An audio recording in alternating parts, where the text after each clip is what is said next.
চুলের ভিতরে যারা জেল ইউজ করেন, চুলের ভিতরে জেল ইউজ করলে নাকি চুল নাকি পড়ে যায় বা চুল নাকি দুর্বল হয়ে যায়। এটা অনেকের মুখে শোনা যায়। আসলে দেখেন, চুল হচ্ছে একটা ন্যাচারাল জিনিস। আপনি ন্যাচারাল জিনিসের ভিতরে যদি আর্টিফিশিয়াল জিনিস ইউজ করেন, সো এটা একটা ইফেক্ট হতে পারে বা নাও হতে পারে। কারণ সবগুলো যে ইফেক্ট করবে এমন না। কারণ আমরা দৈনন্দিন শ্যাম্পু ইউজ করি, সাবান ইউজ করি, তাহলে সেই ক্ষেত্রে তো অনেক কিছু হয়ে যাওয়ার কথা, তো কিছুই কিন্তু হয় না।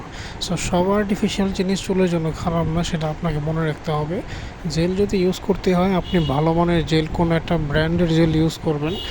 তাহলে দেখবেন সেই ক্ষেত্রে আপনার কোনো ধরনের ভয় থাকবে না বা কোনো ধরনের ক্ষতি হওয়ার সম্ভাবনা কিন্তু এখানে অনেকই কম থাকে। কারণ একটা ব্র্যান্ড যখন একটা জেল সেল করবে বা একটা জেল মানুষকে প্রোভাইড করবে, তারা কিন্তু অনেক জিনিস বিবেচনা করে, অনেক কিছু রিসার্চ করে, যাচাই করে, অনেক তথ্য সংগ্রহ করে, অনেক এক্সপেরিমেন্ট করে তারপরে কিন্তু মানুষকে জেল তারা দিয়ে থাকে।